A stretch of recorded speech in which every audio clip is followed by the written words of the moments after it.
আসসালামু আলাইকুম। মিথিলা স্মার্ট কিচেনের পক্ষ থেকে আপনাদের শুভেচ্ছা। আজ আমি বিকেলের নাস্তা দেখাবো। এটা খুবই সহজ উপকরণে আমি বানাবো।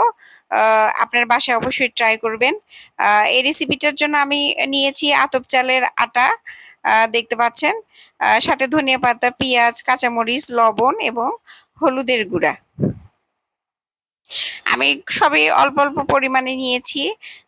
আপনার প্রয়োজন মতো নিয়ে নিবেন। আর এখানে আমি অল্প চিনি অ্যাড করব। এটা ঝাল এবং হালকা মিষ্টির মানে ইফেক্ট থাকবে এখানে। খেতে খুবই সুস্বাদু হবে। এ পর্যায়ে আমি সমস্ত উপকরণ একসাথে ভালোভাবে মিশিয়ে নিচ্ছি। একটু হাত দিয়ে নাড়াচাড়া করব, যেহেতু আমি এটা বেটে দেইনি। এখানে আমি জিরা এবং অল্প পরিমাণ রসুন বাটাও অ্যাড করে দিব।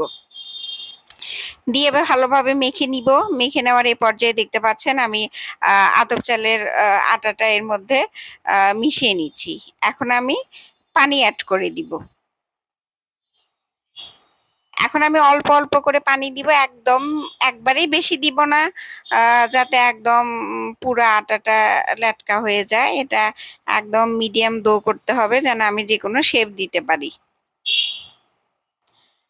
এভাবে মাখামাখি করে নিব। এ পর্যায়ে আমি আবারও কিছু পানি এখানে অ্যাড করে দিব।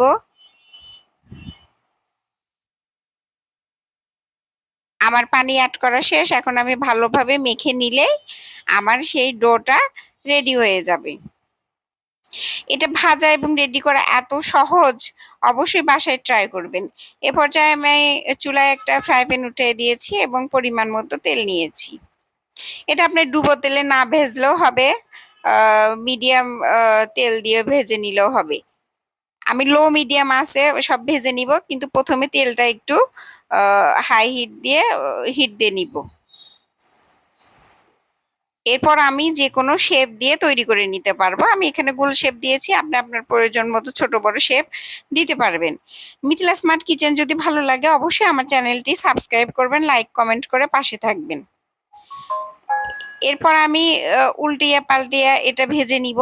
এটা আমি বাদামি কালার করব। এটা অনেক ক্রিস্পি হবে, খেতেও ভালো লাগে, আমার ভালো লাগে। অবশ্যই আপনারা ট্রাই করবেন, আশা করি আপনাদেরও অনেক ভালো লাগবে। অনেক সময় আমাদের বাসায় আটা থাকে, পেঁয়াজ মরিচ তো সবারই থাকে, ধনেপাতা থাকে, কিন্তু আমরা বুঝতে পারি না আসলে আমরা কি করব।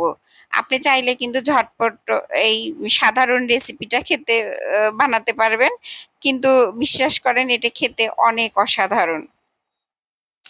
যদিও দেখতে অনেক সিম্পল, বাট খেতে খুবই মুখরোচক হবে। আমার খুবই পছন্দের একটা বড়া এটা। আমি খুব পছন্দ করি, মাঝে মাঝে বিকেলের নাস্তায় আমি এটা তৈরি করি। আপনিও ইনশাল্লাহ এরপর ট্রাই করবেন।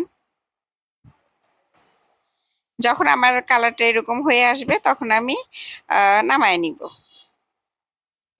দেখতে পাচ্ছেন আমার ভাজা প্রায় শেষ। দেখতে পাচ্ছেন কতটা সুন্দর এবং ক্রিস্পি হয়েছে।